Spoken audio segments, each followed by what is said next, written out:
Kita akan melanjutkan eksposisi kita. Hari ini kita akan membahas Ibrani pasal 6 ayat 13 sampai 20. Sebelumnya mari kita bersatu dalam doa.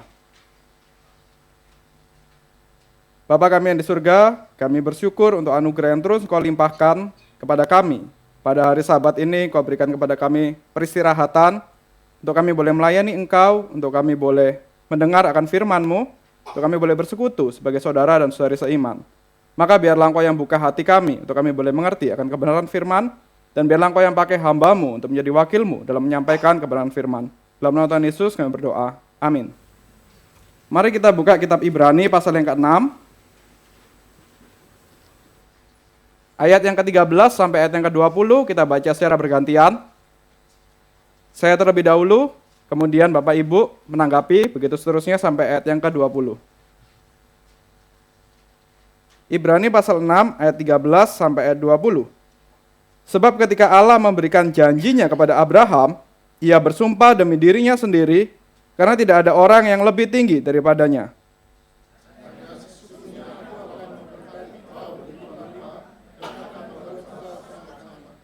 Abraham menanti dengan sabar, dan dengan demikian ia memperoleh apa yang dijanjikan kepadanya.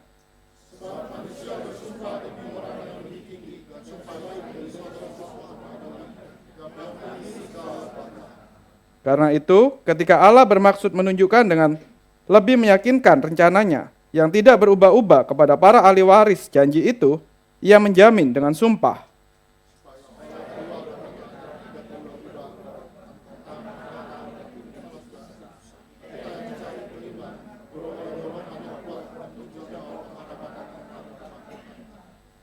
Pengharapan itu sauh yang kuat dan aman bagi jiwa kita, yang telah dilabuhkan sampai ke belakang tabir.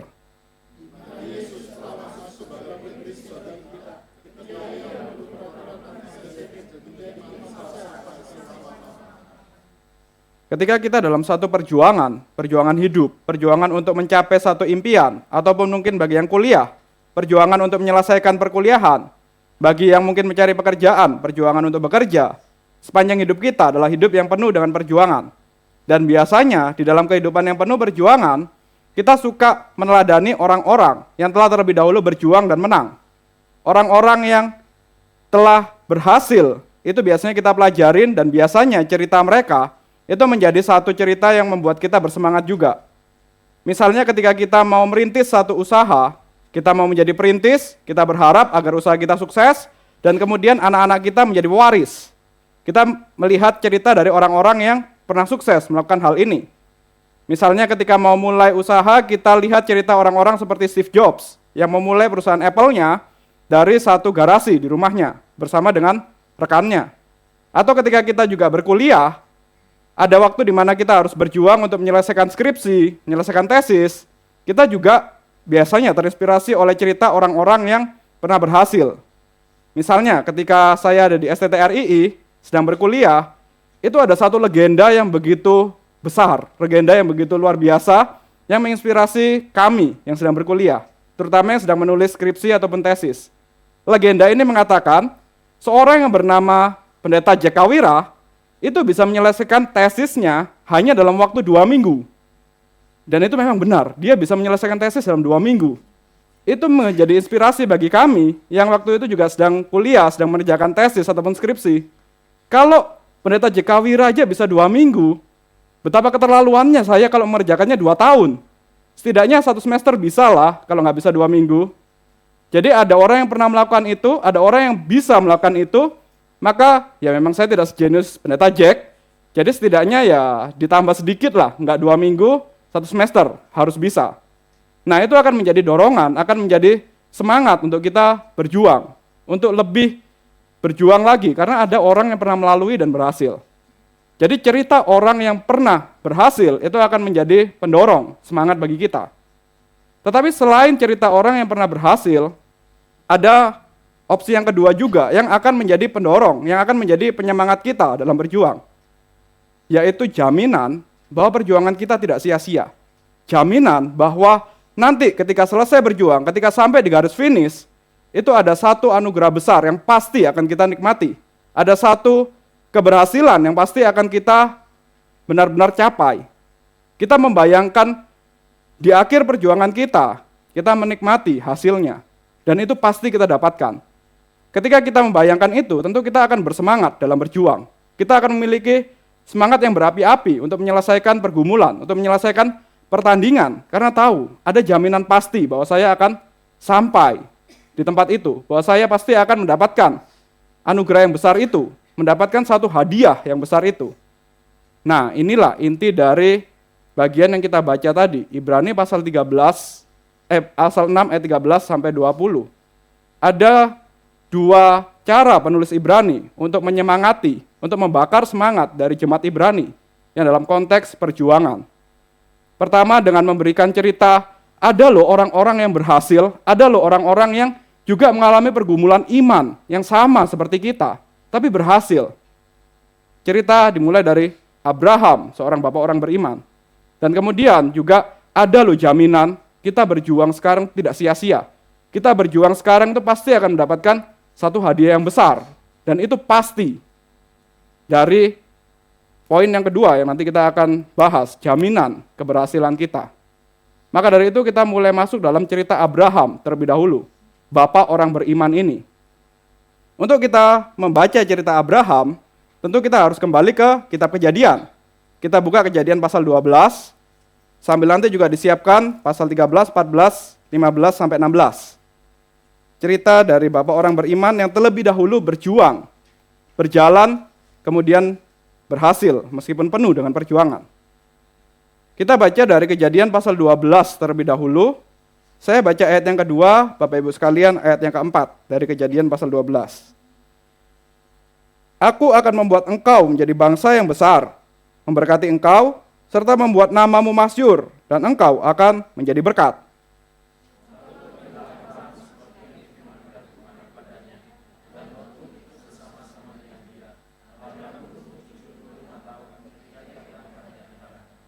Jadi kita menemukan, pertama kali Tuhan menyampaikan janjinya kepada Abraham. Abraham berusia 75 tahun. Dan apa isi janjinya? Kita bisa lihat di ayat yang kedua, itu setidaknya ada 4 aspek covenant, 4 aspek perjanjian Tuhan kepada Abraham. Yang pertama, Abraham dijanjikan bahwa ia akan menjadi bangsa yang besar. Janji keturunan. Juga ada janji tanah untuk dia keluar dari Ur, kemudian tinggal di satu tanah tempat di mana dia bisa menjadi bangsa yang besar. Kemudian yang kedua, janji bahwa dia akan diberkati. Tetapi tidak berhenti hanya sampai diberkati secara materi dan rohani. Dia juga ada janji yang ketiga, janji untuk menjadi berkat. Itu ada di ayat yang ketiga. Dan yang keempat, dia akan memiliki nama yang masyhur. Jadi ada 4 aspek dari perjanjian Tuhan dengan Abraham. Dia akan menjadi bangsa yang besar, dia akan diberkati, dia akan memiliki nama yang masyhur dan menjadi berkat. Tetapi ketika Abraham menerima janji ini, bukan berarti serta-merta dia langsung menikmati realisasi dari perjanjian ini. Ketika Abraham pertama kali menerima janji, dia memang masih dalam perjalanan dari Ur Kasdim menuju ke tanah Kanaan pada waktu itu, ke tanah yang dijanjikan oleh Tuhan. Dan ternyata, bapak orang beriman ini ketika baru menerima janji, dia percaya, tapi masih di pasal yang sama, kita lihat di pasal 12, ayat yang ke-10 dan selanjutnya, Abraham segera ragu akan perjanjian Tuhan. Abraham langsung berbohong kepada orang-orang di Mesir bahwa Sarah, istrinya, itu harus mengatakan dia adalah saudaranya supaya Abraham tidak dibunuh. Karena Abraham takut. Kalau dia mengatakan sebagai suami dari Sarah, kemudian Sarah yang terlalu cantik ini diingini oleh penduduk Mesir ataupun oleh Firaun, Abraham takut, jangan-jangan nanti aku dibunuh, jangan-jangan nanti aku dimusnahkan, supaya istriku ini bisa diambil, bisa dikawini oleh orang Mesir. Nah lalu gimana caranya supaya aman? Ya sudah, bilang aja, ini saudariku, ini bukan istriku, tapi saudariku. Itu half truth. Memang Sarah itu saudara dari Abraham, saudara jauh. Tetapi kan yang benar dia adalah juga istri dari Abraham. Nah kalau kita merenungkan momen ini, bukannya Abraham sudah dapat janji bahwa dia akan jadi bangsa yang besar. Harusnya secara logika, dia tahu dong, dia tidak akan mati di tanah Mesir. Dia tidak akan mati tanpa keturunan. Kalaupun, dia tahu, dia paham dia tidak akan mati di tanah Mesir. Yang kedua, dia juga harusnya menyadari, Tuhan berjanji dia akan punya keturunan yang banyak. Maka Sarah juga harusnya aman dong di tanah Mesir. Karena dari keturunan Sarah lah nanti akan ada bangsa yang besar. Tapi ternyata Abraham ragu akan janji Tuhan. Bapak orang beriman ini ada masa juga di mana dia meragukan penyertaan Tuhan. Dia menganggap cara dialah yang terbaik. Cara dia mengamankan dirilah yang terbaik. Bukan janji Tuhan. Maka dia seakan-akan menjual Sarah demi keamanannya sendiri. Demi dia tidak dibunuh oleh orang Mesir. Yang akhirnya ini hampir saja menyebabkan bangsa Mesir mengalami murka Tuhan. Tapi akhirnya Tuhan intervensi sehingga ya Firaun sadar kalau itu ternyata adalah Sarah itu istri dari Abraham. Nah kita melihat perjalanan bapak orang beriman ini ternyata juga ada masa di mana dia ragu. Dan itu segera setelah Tuhan memberikan janji kepada Abraham. Tetapi kemudian Tuhan yang setia. Jadi kalau kita lihat aspek perjanjian, selain 4 aspek perjanjian kepada Abraham, kalau kita lihat teologi perjanjian, ini adalah satu ciri khas penting sebenarnya dalam teologi reform. Teologi reform itu selalu erat dengan teologi perjanjian. Dan kali ini kita akan bahas perjanjian Tuhan dengan Abraham. Karena itu kita mesti lihat juga, perjanjian itu kan satu ikatan yang dibentuk oleh dua pihak. Dua pihak yang setara. Misalnya, sebagai yang paling mudah ya, kita perjanjian menikah. Saya dan Dinda, istri saya, kita menikah, itu kan harus setara. Dalam artian, ya saya manusia, saya juga harus menikahi manusia. Nggak bisa saya menikahi binatang ataupun objek lain yang lebih rendah dari manusia. Itu satu hal yang absurd, itu satu hal yang nggak bisa, sesuatu hal yang tidak masuk akal. Maka harus setara. Harus ada kualitas yang setara antara dua pihak. Seorang yang memiliki jabatan tertentu, itu juga harus ada dengan jabatan yang tertentu, yang setara untuk bisa saling mengikat satu perjanjian. Barulah itu perjanjian yang adil. Tetapi kita melihat di sini, ada satu hal yang aneh. Tuhan kan pencipta segala sesuatu. Tuhan adalah Allah yang maha besar, yang berkuasa atas segala sesuatu, yang seharusnya dia tidak terikat oleh segala sesuatu. Sedangkan manusia, Abraham, Daud, Musa, kita, ciptaan. Ada perbedaan kualitas yang begitu menyolok sebenarnya. Perbedaan kualitas yang begitu berbeda antara ciptaan dengan pencipta. Berbeda sekali. Seharusnya Tuhan tidak punya kewajiban apapun untuk mengikat perjanjian dengan manusia. Karena Tuhan adalah pencipta, sedangkan manusia ciptaan. Lalu ketika Tuhan menyatakan diri, dia mau mengikat perjanjian dengan Abraham, berarti Tuhan begitu merendahkan dirinya, sehingga dia setara dengan Abraham, sehingga dia setara dengan manusia. Atau Tuhan menganggap manusia begitu tinggi, sehingga dia anggap layak untuk mengikat perjanjian dengannya. Ini adalah satu anugerah yang besar. Tuhan menilai manusia, umat perjanjian, begitu tinggi, sehingga layak untuk dia bisa mengikat perjanjian dengannya. Tetapi tidak berhenti sampai di sana. Ketika Abraham gagal sekalipun dalam perjanjian yang Tuhan nyatakan, Tuhan masih mengulangi lagi, Tuhan meneguhkan perjanjian kepada Abraham. Mari kita buka Kejadian pasal 15.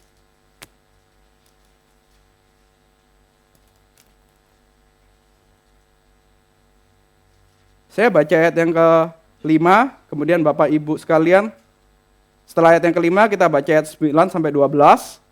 9 sampai 12 kita baca bergantian, setelah saya 5, 9 Bapak Ibu, kemudian bergantian. Nanti ayat 17 saya bacakan. Kejadian pasal 15, ayat yang ke-5 saya terlebih dahulu. Lalu Tuhan membawa Abram keluar serta berfirman, lihatlah ke langit dan hitunglah bintang-bintang, jika engkau dapat menghitungnya. Ia berfirman lagi kepadanya, demikianlah banyaknya nanti keturunanmu. Ayat 9.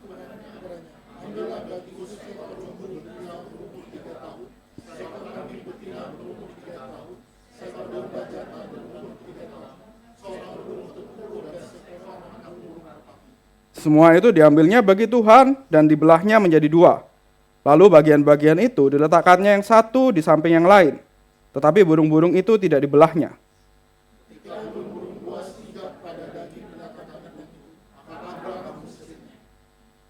Menjelang matahari terbenam, Abram tertidur lelap. Lalu gelap gulita yang mengerikan turun meliputinya. Ayat 17 saya bacakan. Ketika matahari terbenam dan kegelapan turun, terlihatlah perapian yang berasap dan suluh berapi lewat di antara potongan-potongan daging itu. Ini maksudnya apa? Ketika Tuhan sudah kembali menyatakan, mendeklarasi lagi, ada perjanjian, aku berjanji bahwa keturunan Abraham, keturunanmu nanti akan banyaknya seperti bintang di langit. Kemudian dia menyuruh Abraham untuk mengambil kurban-kurban binatang, dibelah menjadi dua, kemudian diletakkan sebelah menyebelah. Maksudnya di sini apa? Untuk kita bisa mengerti konteks ini, mari kita buka Yeremia pasal 34 ayat 18 sampai 20. Saya bacakan saja secara cepat. Yeremia pasal 34 ayat 18 sampai 20. Dan aku akan menyerahkan orang-orang yang melanggar perjanjianku dan yang tidak menepati isi perjanjian yang mereka ikat di hadapanku dengan memotong anak lembu jantan menjadi dua untuk berjalan di antara belahan-belahannya. Pemuka-pemuka Yehuda, pemuka-pemuka Yerusalem, pegawai-pegawai istana, imam-imam dan segenap rakyat negeri yang telah berjalan di antara belahan-belahan anak lembu jantan itu, mereka akan kuserahkan ke dalam tangan musuh mereka dan ke dalam tangan orang-orang yang berusaha mencabut nyawa mereka, sehingga mayat mereka menjadi makanan burung-burung di udara dan binatang-binatang di bumi. Jadi kembali lagi kita melihat perjanjian antara Tuhan dengan Abraham, dua belah pihak yang disetarakan. Tuhan yang begitu merendahkan dirinya sehingga dia mengikat perjanjian kepada Abraham. Tapi bukan berarti perjanjian ini perjanjian yang tanpa hukuman apabila ada yang melanggarnya. Suatu perjanjian pasti ada konsekuensi apabila perjanjian itu dirusak, baik oleh salah satu pihak ataupun oleh dua pihak. Harus ada yang menanggung hukuman atas rusaknya perjanjian itu. Dan di sini simbol dari mereka harus menanggung hukuman adalah dua binatang yang dibelah sebelah menyebelah. Itu sebagai simbol kalau yang melanggar perjanjian harus bernasib seperti binatang ini. Dan untuk itu, simbolnya mereka harus berdua. Antara yang mengikat perjanjian, dua orang yang mengikat perjanjian ini, harus berjalan di tengah-tengah binatang yang jadi kurban itu. Jadi siapapun yang melanggar dari dua orang yang berjalan ini, itu berarti harus mengalami nasib yang sama, seperti binatang ini, mati. Tetapi yang menarik di sini, seharusnya kan Abraham dan Tuhan yang berjalan beriringan di tengah binatang yang terbelah itu. Tetapi ternyata ketika Tuhan izinkan Abraham untuk tidur, ada satu kegelapan, Tuhan kemudian hadir dalam bentuk nyala api, dan dia berjalan sendirian melewati belahan-belahan binatang itu. Jadi kita mengerti maksudnya apa. Maksudnya di sini seakan-akan Tuhan mau mengatakan, Abraham, apapun yang terjadi dengan perjanjian ini, apapun yang kau lakukan, kalau perjanjian ini sampai rusak, entah oleh pihakmu, entah oleh pihakku, yang akan menanggung hukuman, yang akan bernasib sama seperti binatang ini, Tuhan, aku yang akan bernasib sama. Abraham tidak perlu jalan melewati binatang-binatang itu. Maka dari Kejadian pasal 15 ini, deklarasi bahwa nanti Tuhan yang akan menanggung ketidaksetiaan umat Tuhan dalam memegang perjanjian.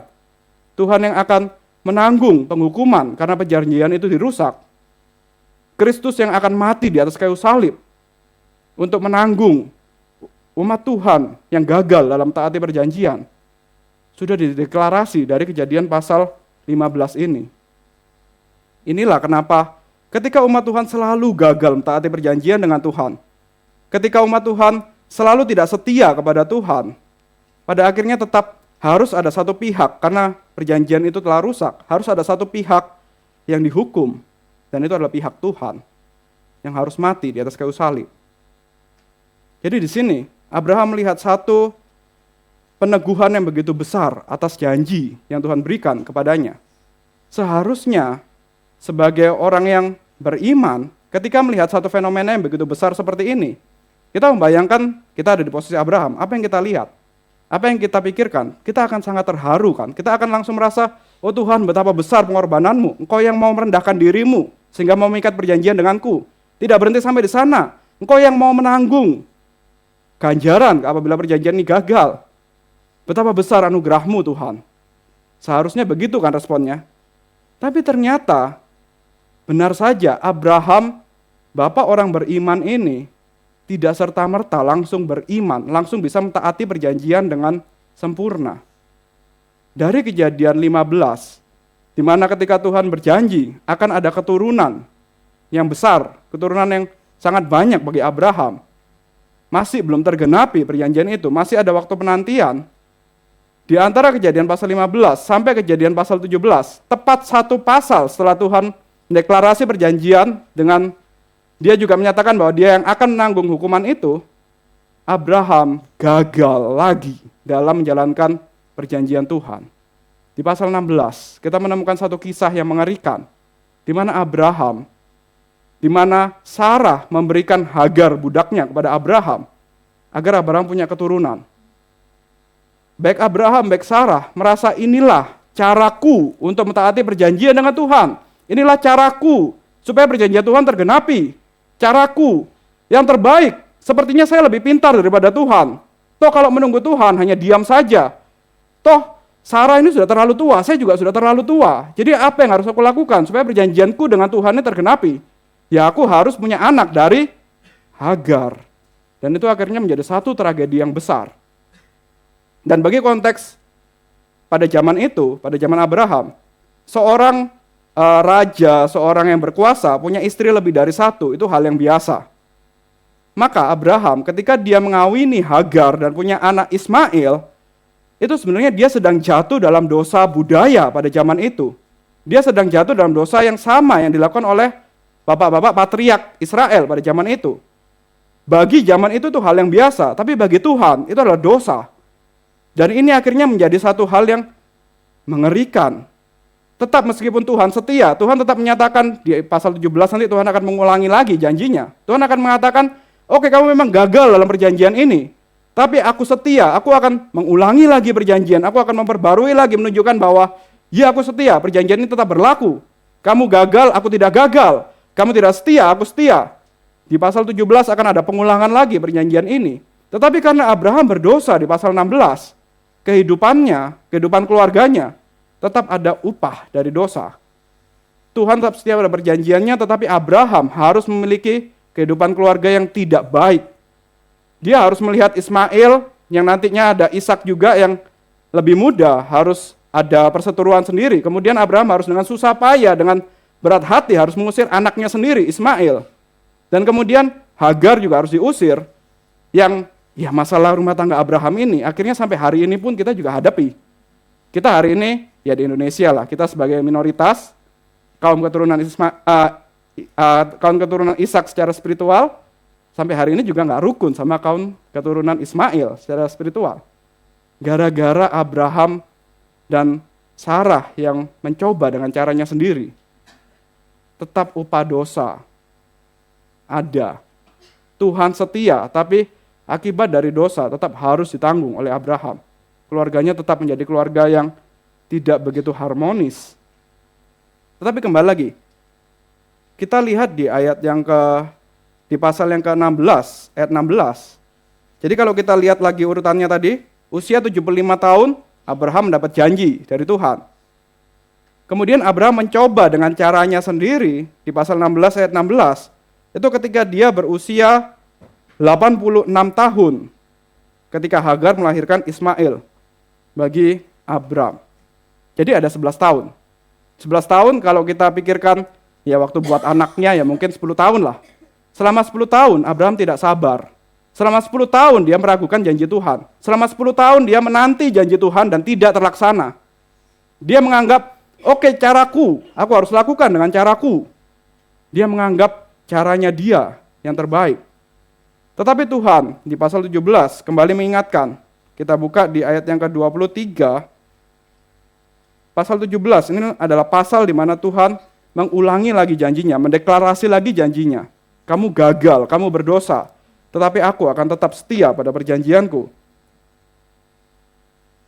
Pasal 17 ayat 23 kita akan melihat ada disebutkan usia Abraham dan juga bukan 23. Di pasal 17 kita akan melihat ada usia Abraham itu 99 tahun ketika Tuhan mengulangi lagi janjinya. Maka setelah Abraham menantikan 24 tahun setelah dia jatuh bangun dalam pergumulan iman, barulah Tuhan nyatakan lagi, tahun depan kamu akan punya keturunan. Tahun depan akan tergenapi perjanjian ini. Kenapa?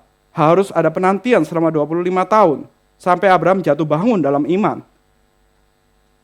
Abraham, di sini sampai Abraham mencoba beragam cara dengan kemampuannya sendiri dan menyadari bahwa ia sepenuhnya tidak berdaya, barulah ia mengerti bahwa Tuhan adalah Tuhan El Shaddai. Kita buka Kejadian 17 ayat 1, ada istilah El Shaddai di sini. Ketika Abraham berumur 99 tahun, Tuhan menampakkan diri kepada Abraham dan berfirman kepadanya, "Akulah Allah yang Maha Kuasa, hiduplah di hadapanku dengan tidak bercela." Setelah 24 tahun, janji pertama kali Tuhan sampaikan sampai dengan saat itu 24 tahun, baru Abraham belajar El Shaddai, Tuhan Allah yang Maha Kuasa. Setelah dia mencoba berbagai cara, menurut caranya dia sendiri, setelah dia mencoba untuk setia berdasarkan pikirannya sendiri, berdasarkan hikmatnya sendiri, dan semuanya gagal, barulah dia menyadari, bukan caraku, tetapi Tuhan yang Maha Kuasa yang bisa, El Shaddai. Barulah di pasal yang selanjutnya, 21, barulah Ishak lahir. Jadi di sini kita bisa melihat, ada kalanya dalam perjuangan iman, seorang Abraham sekalipun jatuh bangun. Dan dari jatuh bangunnya dalam perjuangan iman, dia melihat Tuhan yang setia dalam perjanjiannya. Dia yang selalu gagal menjalankan perjanjian, tetapi Tuhan yang tidak pernah gagal. Dia yang selalu berdosa, tetapi Tuhan yang tidak mengingkari janjinya. Dia yang mencoba dengan caranya sendiri, dengan hikmatnya sendiri, tetapi tidak bisa mengalahkan kemahakuasaan Tuhan. Kita pun dalam perjuangan iman kita, dalam pertandingan kita, ada kalanya kita juga menghadapi pergumulan yang berat. Konteks jemaat Ibrani, jemaat yang mengalami persekusi karena dia dianggap sebagai pengkhianat bangsanya, karena jemaat ini dianggap sebagai pengkhianat agamanya. Maka dia dipersekusi demikian rupa, hartanya dirampas oleh saudara-saudarinya sendiri, oleh orang-orang bangsa Yahudi yang tetap berpegang pada ajaran Yudaisme. Sedangkan orang-orang Yahudi yang menjadi Kristen, yang jemaat Ibrani tuliskan surat, ini orang-orang yang mengalami persekusi yang berat. Mereka mengalami pergumulan yang berat. Mereka tergoda untuk membuang iman mereka, untuk meninggalkan Kristus dan kembali kepada agama Yudaisme. Kita pun juga dalam pergumulan kita hari ini, dalam perjuangan kita sampai ke garis akhir nanti, kita juga selalu hidup dengan penuh pergumulan. Pergumulan kita apapun itu, entah itu masalah ekonomi, entah itu masalah, mungkin kita juga sekarang sudah lelah, sudah terlalu bosan melihat kondisi politik Indonesia yang seperti ini, tampaknya tidak ada harapan, atau mungkin kita juga secara pribadi punya pergumulan, entah itu relasi dengan anak, relasi dengan suami istri, relasi dengan siapapun. Mungkin juga kita punya pergumulan dalam pekerjaan kita, mungkin kita juga punya pergumulan dalam penyakit atau apapun itu pergumulan kita, atau mungkin pergumulan kita dalam dosa pribadi kita, yang kita selalu berjuang untuk melawannya, tetapi balik lagi, jatuh lagi, berdosa lagi. Hidup kita penuh dengan pergumulan. Kadangkala ini membuat kita merasa, sudah cukup Tuhan, saya sudah terlalu lelah, berhenti sampai sini saja. Dari sinilah kita melihat, ketika kita sudah mencoba dengan cara kita sendiri, kita belajar seperti Abraham. Kita belajar untuk melihat Tuhan, El Shaddai, Tuhan yang Maha Kuasa. Cara saya tidak berhasil. Pergumulan saya berusaha selesaikan dengan cara saya sendiri, ternyata tidak berhasil. Maka saya harus melihat kepada Tuhan, harus menyadari bahwa yang Maha Kuasa itu Tuhan, bukan saya. Yang setia itu Tuhan, bukan saya. Yang bisa membuat saya menang atas pergumulan ini, Tuhan yang Maha Besar, El Shaddai, bukan saya. Abraham diajarkan untuk dia jatuh bangun dalam pergumulan, baru dia melihat El Shaddai. Kita pun kalau hari ini bergumul, kita juga diajarkan untuk pada akhirnya nanti semakin mengenal Tuhan, bisa melihat Tuhan El Shaddai ketika pergumulan kita usai. Tuhan yang Maha Kuasa ini juga diiringi, kalau kita lihat kembali lagi pasal 17 ayat 1. Akulah Allah yang Maha Kuasa, El Shaddai. Hiduplah di hadapanku dengan tidak bercela. Ada istilah hiduplah di hadapanku, ini adalah satu kalimat yang ada dua makna sebenarnya. Hidup di hadapan Tuhan, itu berarti makna yang pertama, Allah berjalan di depan, kita di belakang. Kita mengikuti Allah yang berjalan di depan. Itu berarti menunjukkan ada bimbingan dan perlindungan dari Tuhan. Tuhan yang tidak tinggalkan kita dalam perjuangan iman kita. Dia yang Maha Kuasa itu, dia juga memberikan bimbingan dan memberikan perlindungan dalam perjuangan kita. Tetapi makna yang kedua, berjalan di hadapanku, ini juga mengandung arti seorang yang berjalan di hadapan Allah, Coram Deo. Seorang yang berjalan bertanggung jawab di hadapan Tuhan. Seorang yang melayani sebagai utusan atau wakil dari Tuhan. Dari dua makna ini kita bisa menyadari makna Tuhan El Shaddai, Tuhan yang Maha Kuasa. Dia memang melindungi kita, dia memang membimbing kita dalam perjalanan kita. Tetapi kita juga harus bertanggung jawab dalam jalan kita. Karena kita berjalan di hadapan Tuhan. Dan ada tugas-tugas yang memang, kalau konteksnya Abraham, ada tugas yang Abraham harus jalankan sebagai bapa perjanjian, sebagai umat perjanjian Tuhan. Kita pun juga. Abraham diberkati untuk menjadi berkat. Dia harus menjadi berkat bagi bangsa-bangsa di sekitarnya. Kita pun juga beroleh berkat dari Tuhan. Ada tanggung jawab yang harus kita jalankan. Kita telah ditebus oleh Kristus. Kita diangkat menjadi anaknya. Kita beroleh anugerah yang besar, beroleh berkat yang besar. Kita bertugas untuk melanjutkan berkat itu kepada bangsa-bangsa lain, kepada orang-orang di sekitar kita. Kita telah menerima berkat keselamatan, pengampunan dosa melalui Yesus Kristus. Maka tugas kita adalah memberitakan berkat ini kepada orang sekitar kita. Tugas untuk memberitakan Kristus adalah jalan yang mendamaikan kita dengan Tuhan. Kita menjadi berkat untuk memberkati orang lain. Disinilah Abraham mulai belajar bahwa dia saat ini percaya Tuhan sebagai El Shaddai dan dia punya tugas tanggung jawab tertentu. Kita masih merenungkan Tuhan sebagai El Shaddai, Allah yang Maha Kuasa. Kadangkala ketika kita merenungkan mengenai doktrin Tuhan, doktrin Allah, kita lebih suka menitik beratkan bahwa Allah itu adalah Allah yang Maha Kasih. Kita percaya dalam perjanjian tadi, Allah yang Maha Kasih itu dia yang menanggung setiap pelanggaran kita, dia yang akan setia pada perjanjiannya meskipun kita jatuh bangun, meskipun kita tidak setia pada perjanjian. Allah yang Maha Kasih akan mengampuni kita, Allah yang Maha Kasih akan tetap setia dalam perjanjiannya kepada kita. Tetapi seringkali kita lupa akan El Shaddai ini.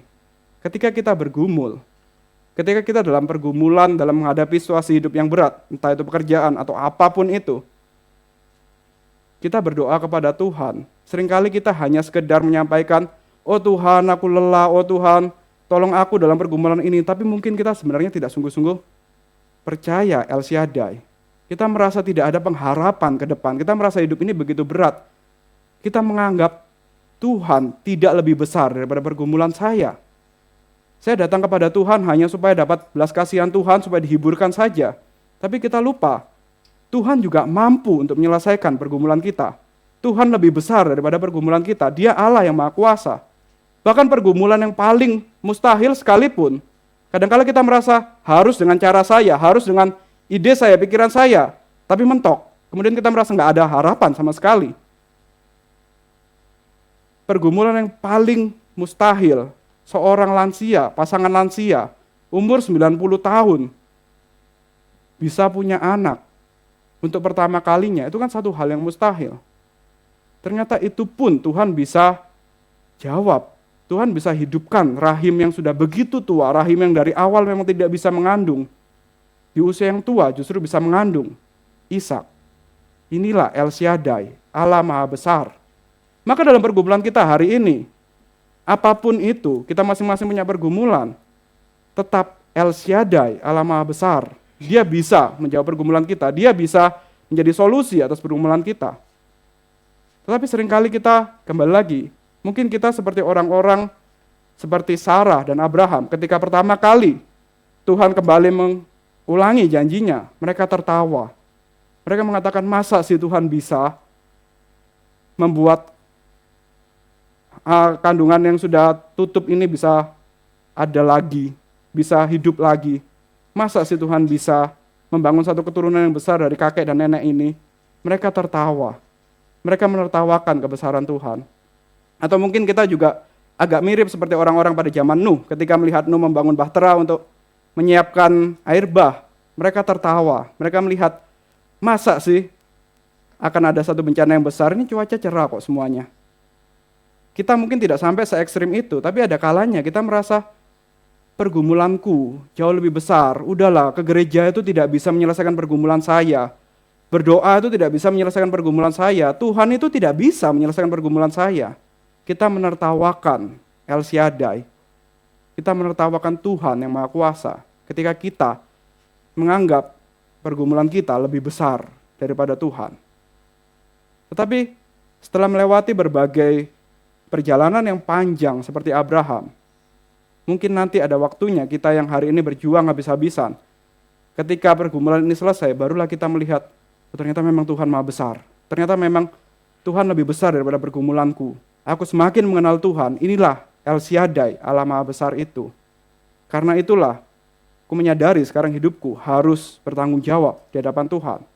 Tuhan yang berjalan di depanku, dan aku harus bertanggung jawab di hadapan Tuhan. Inilah yang dipelajarin oleh Abraham dalam jatuh bangun kehidupannya. Yang kita pun juga bisa pelajari. Kita yang sebagai umat keturunan Abraham secara spiritual, kita juga ada kalanya ketika kita lahir baru, kita tidak langsung punya iman yang begitu kuat. Kadangkala ketika kita dari dulu hidup dunia, kemudian menerima Kristus, justru hidup kita seakan-akan semakin turun, seakan-akan hidup kita semakin penuh dengan pergumulan. Kita bisa belajar dari cerita Abraham. Seorang Abraham sekalipun juga mengalami pergumulan ini. Juga ada kalanya dia lemah iman, tetapi Tuhan yang setia. Maka kita pun juga bisa meladani. Saya tetap bisa berjuang hari ini, saya tetap bisa berjuang waktu demi waktu, karena Tuhan yang setia. Kalau Abraham akhirnya bisa belajar Tuhan El Shaddai, pada waktunya nanti saya juga bisa belajar Tuhan Maha Besar. Jadi tetap berjuang, tetap bergumul dalam perjuangan kita dengan melihat Tuhan sebagai Tuhan yang Maha Besar. Dan tetapi ternyata tidak berhenti sampai di sini. Setelah Abraham belajar bahwa Tuhan adalah Tuhan yang El Shaddai, langsung seketika itu juga kembali lagi imannya diuji. Setelah pada akhirnya Ishak lahir, beberapa tahun kemudian Tuhan menyuruh untuk Abraham mempersembahkan Ishak. Kali ini respon Abraham berbeda. Kalau dulu ketika pertama kali Tuhan menyatakan janjinya kepada Abraham, Abraham justru seakan-akan mau menjual istrinya untuk keselamatan dia, untuk keamanan dia. Kali ini dia percaya pada janji Tuhan. Dia percaya bahwa Tuhan yang bisa menghidupkan rahim yang mati, maka Tuhan juga bisa menghidupkan Ishak. Kalau Ishak memang harus dipersembahkan, harus mati sebagai kurban, Tuhan bisa hidupkan. Maka Abraham percaya. Abraham membawa Ishak ke atas gunung untuk kemudian dipersembahkan bagi Tuhan. Tetapi tepat pada saat Abraham sudah siap untuk menghunuskan pisaunya untuk mempersembahkan Ishak, justru di sanalah malaikat Tuhan menghentikan Abraham dan Tuhan menyediakan domba, sembelihan. Ada perjalanan iman, ada pertumbuhan iman yang signifikan yang dialami oleh Abraham. Tetapi ini semua berjalan begitu panjang, 25 tahun. Maka dalam pergumulan kita hari ini, seberapa lama kita bergumul? Apakah kita bergumul sudah sampai seperti 25 tahun seperti Abraham? Atau kita hanya baru 5 tahun, 10 tahun bergumul, kemudian kita langsung merasa, oh saya ini yang paling malang, saya ini yang paling berat pergumulannya. Saya tidak mau ke gereja lagi karena ya tidak ada yang tahu lah pergumulan saya ini paling berat. Enggak, Abraham sekalipun, bapak orang beriman, mengalami pergumulan yang panjang dan berat. Sampai akhirnya dia belajar bahwa Tuhan El Shaddai, Tuhan yang Maha Besar, Tuhan yang bisa membangkitkan anaknya kalau ia memang harus dipersembahkan. Dan inilah yang menjadi teladan kita yang pertama, yang menjadi semangat kita bisa meladani Abraham dalam kehidupan kita yang penuh pergumulan. Kita yang mungkin ada kalanya lemah iman karena pergumulan kita bisa kembali lagi kepada firman Tuhan, kita melihat bapak-bapak iman yang dahulu pernah gagal, tapi ternyata karena kesetiaan Tuhan, mereka berhasil. Kemudian yang kedua, kita lihat penggenapan, sebelum masuk poin yang kedua, kita lihat penggenapan janji dari Abraham, janji Tuhan kepada Abraham. Ketika Abraham meninggal, ketika Abraham akhirnya mati, bukankah dia sebenarnya tidak melihat penggenapan secara penuh dari janji Tuhan? Waktu Abraham mati, dia melihat anaknya berapa? 1 kan. Sudah anaknya satu, Ishak, setelah itu susah juga punya keturunan. Dari mana dia bisa tahu keturunannya akan jadi banyaknya seperti bintang di langit? Ketika Abraham mati, secara jasmani memang dia tidak melihat penggenapan janjinya. Tetapi kali ini dia bisa melihat jauh ke depan, melampaui apa yang dia tahu secara jasmani. Memang kalau lihat secara jasmani, setelah Abraham meninggal, kemudian Ishak melahirkan Yakub, kemudian Yakub melahirkan 12 suku, kemudian 12 suku itu pergi ke Mesir, kemudian ketika mereka keluar dari Mesir menuju tanah Kanaan, kita bilangan mencatat ada 600.000 orang yang bisa berperang, yang pria, belum dihitung wanita, belum dihitung anak-anak. Bisa-bisa 1 juta dari keturunan Abraham. Dan kemudian kalau kita lihat sampai hari ini ya, kita bisa lihat orang Israel juga banyak. Tetapi yang Abraham lihat bukan hanya keturunan secara jasmani, tetapi keturunan secara rohani. Mari kita buka Galatia 3, ayat 16, 26, dan 29.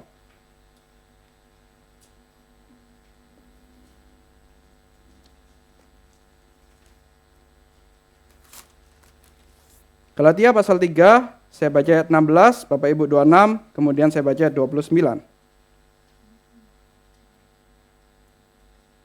Adapun segala janji itu diucapkan kepada Abraham dan kepada keturunannya. Tidak dikatakan kepada keturunan-keturunannya, seolah-olah yang dimaksudkan adalah banyak orang, tetapi hanya 1 orang, dan kepada keturunanmu, yaitu Kristus. Ayat 26.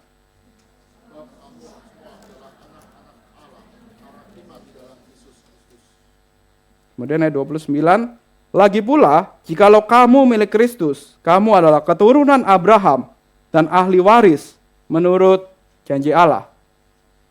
Inilah yang dilihat Abraham yang melampaui pandangan jasmani dia. Keturunan secara rohani. Keturunan secara rohani adalah kita, orang-orang yang datang kepada Kristus, orang-orang yang percaya kepada Kristus. Mari kita renungkan, ketika Kristus datang pertama kali ke dunia, kemudian dia mati, bangkit dan naik ke surga 2000 tahun yang lalu, sampai hari ini, berapa banyak orang yang percaya kepada Kristus di seluruh dunia? Ada yang pernah mencoba untuk menghitung? Ada statistik yang mencoba menghitung, tapi itu kan tidak begitu akurat juga. Kita nggak tahu dari abad pertama sampai dengan hari ini, jumlah totalnya berapa orang Kristen, berapa orang percaya. Mudahnya kita tinggal bilang, ya sebanyak bintang di langit, sebanyak pasir di lautan. Banyak sekali. Kitalah yang menerima perjanjian itu. Kitalah yang diangkat sebagai anak-anak Abraham. Maka perjanjian Tuhan kepada Abraham itu bukan berlaku hanya kepada Israel. Secara fisik, bukan kepada Israel, tapi kepada kita, umat perjanjian. Kepada keturunan Abraham secara rohani. Kitalah yang mendapatkan berkat untuk diberkati. Kitalah yang mendapatkan keturunan yang banyak, kita yang mendapatkan tanah. Tanah kita, ya kita memang sedang merenungkan, kita sedang bergumul untuk beli tanah, bangun gereja, kita juga berdoa untuk itu. Tapi yang kita nantikan itu adalah tanah Yerusalem baru, bumi baru dan langit baru. Ada tempat bagi kita. Janji itu diberikan kepada kita, bukan kepada Israel secara fisik, bukan kepada keturunan Abraham secara fisik. Kitalah yang beroleh anugerah yang begitu besar itu. Maka tugas untuk menjadi berkat, karena kita beroleh berkat, itu juga berlaku kepada kita. Kita tidak bisa enak saja mengatakan, oh Tuhan itu setia, oh Tuhan itu setia pada perjanjiannya, saya umat perjanjian, maka saya pasti aman, sudah ada tempat yang Tuhan janjikan di surga nanti, yang pasti akan saya terima, maka saya hidup enak-enak saja.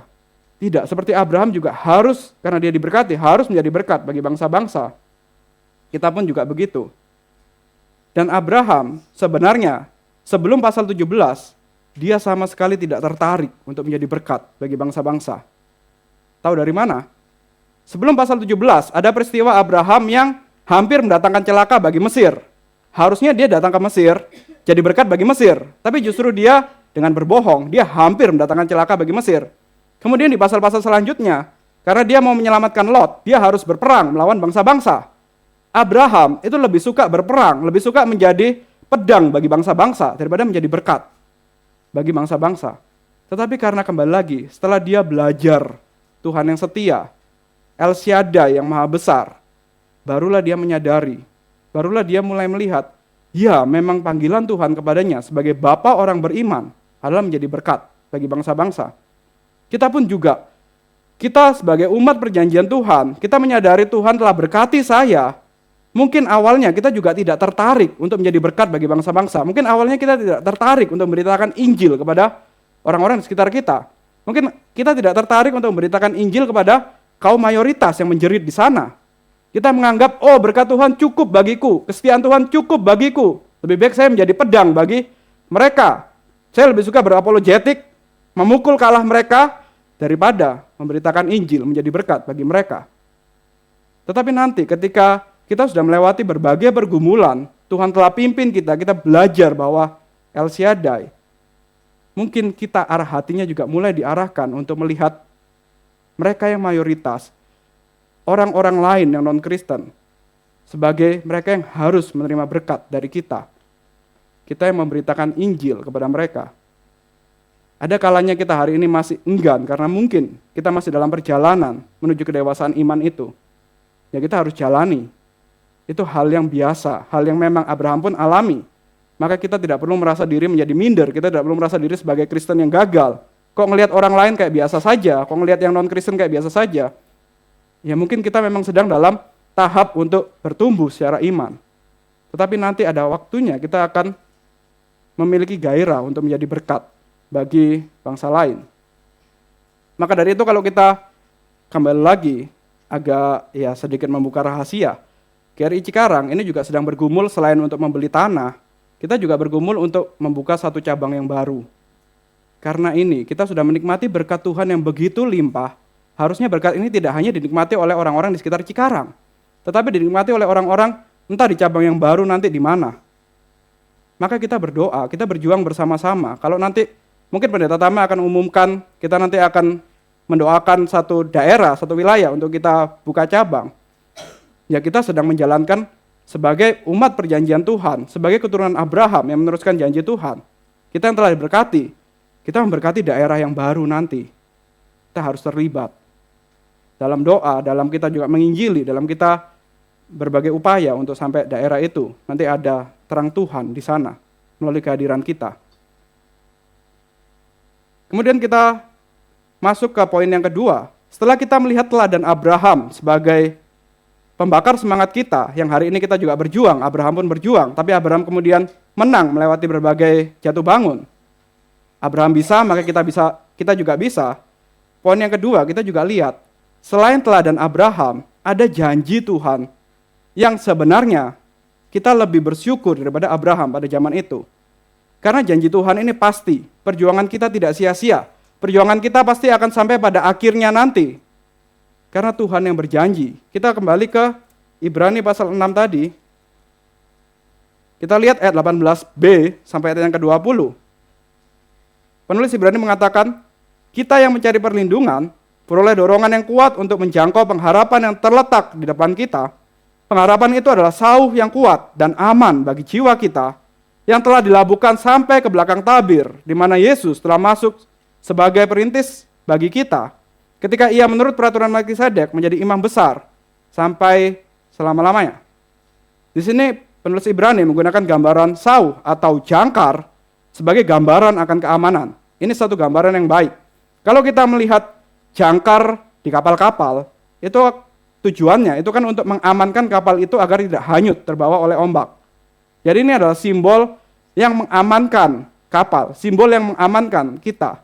Tetapi sauh ini, jangkar yang kita miliki, ini unik. Berbeda dengan jangkar yang ada di kapal-kapal pada umumnya. Kalau kita melihat jangkar di kapal, itu kan umumnya dilemparkan ke bawah. Ke bawah menembusi ombak sampai ke dasar laut. Kemudian ya mungkin di dasar laut ada pasir ataupun ada karang, dan itu yang menahan kapal itu tidak goyah. Tetapi jangkar yang kita miliki, bukannya dilemparkan ke bawah, tetapi justru dilemparkan ke atas. Bukan menembusi hal yang tidak terlihat. Seorang nelayan, seorang anak buah kapal ketika melempar jangkar, biasanya kan nggak mungkin ngeliatin terus sampai ngeliat dasarnya udah sampai belum. Jarang kan. Kalau di laut yang dalam 5.000, 10.000 meter, siapa yang bisa ngeliat sampai dalam bawahnya? Itu misteri. Tetapi kita melempar jangkar kita pada suatu hal yang terlihat jelas. Kita melemparkan jangkar kita, keamanan kita, melampaui ruang Maha Kudus, di mana di sana ada Kristus, Sang Imam Besar. Dialah yang memegang jangkar itu. Dialah yang menjadi pengaman kita. Di sanalah kita beroleh keamanan. Ini satu hal yang berbeda dibanding dengan mereka yang menaruh jangkarnya, pengamanannya mereka pada hal-hal yang gelap. Semua orang memiliki jangkar pada hidupnya. Mereka menjangkarkan hidupnya, menaruh kepercayaan mereka, menaruh keamanan mereka pada banyak hal, orang-orang dunia. Ada orang-orang yang menaruh jangkar hidupnya pada uang. Ada orang-orang yang menaruh jangkar hidupnya pada jabatan tertentu.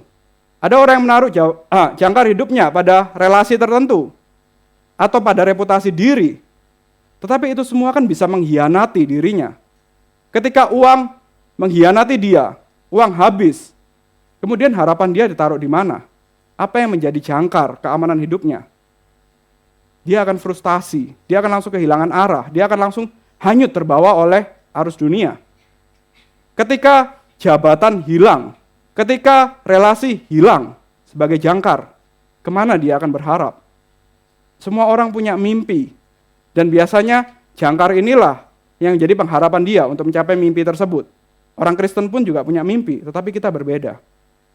Ada orang-orang yang menaruh jangkarnya di dunia, yang hari ini viral, menaruh jangkarnya menjadi politikus, menjadi punya jabatan tertentu, mungkin di DPR, tapi kemudian dia ternyata salah omong, ternyata malah habis semuanya, ternyata jangkar dia mengkhianati dia. Terus mau apa? Nggak aman juga kan? Tidak ada yang kekal. Mungkin dia bisa frustasi, tetapi kita juga punya mimpi-mimpi tertentu. Kita punya mimpi-mimpi untuk, ya kita tentu saja kita ingin berkat Tuhan secara jasmani ataupun terutama secara rohani. Kita ingin kedamaian, kita ingin keamanan, kita ingin menikmati Tuhan, kita ingin masuk dalam surga. Tetapi jangkar kita bukan pada hal-hal yang gelap tadi, hal yang tidak terlihat. Jangkar kita menembusi ruang Maha Kudus yang di sana ada Kristus. Jangkar kita adalah Kristus sendiri. Maka kita yang mengharapkan berkat Tuhan, kita yang mengharapkan kedamaian, kita yang mengharapkan beroleh surga, kita berjangkar pada keselamatan di dalam Kristus. Kristus yang mati di atas kayu salib, Kristus yang menebus dosa kita, Dia yang setia pada perjanjiannya. Di sanalah kita beroleh pengharapan. Dan karena Dia begitu setia pada perjanjiannya, kita tidak akan gagal. Kita akan berhasil dalam perjuangan kita. Meskipun penuh dengan pergumulan, meskipun penuh dengan jatuh bangun, kita akan pada waktunya nanti melihat muka dengan Kristus, dan kita bersyukur. Beberapa orang mungkin dapat anugerah Tuhan sebelum bertemu muka dengan Kristus ketika meninggal. Mungkin di dunia ini selama masih hidup, Kristus izinkan untuk pergumulannya selesai. Kita bisa bersyukur untuk itu. Tetapi mungkin sebagian juga sampai akhir hidupnya seperti Abraham ataupun seperti Musa tidak melihat selesainya pergumulan mereka, tidak melihat jawaban dari perjanjian Tuhan. Tetapi ketika sudah bertemu muka dengan Kristus, itulah penggenapan dari perjanjian Tuhan. Di sanalah setiap pergumulan kita selesai. Di sanalah kita beroleh damai sejahtera yang sesungguhnya. Di sanalah kita beroleh sukacita yang sesungguhnya. Dan itu pasti.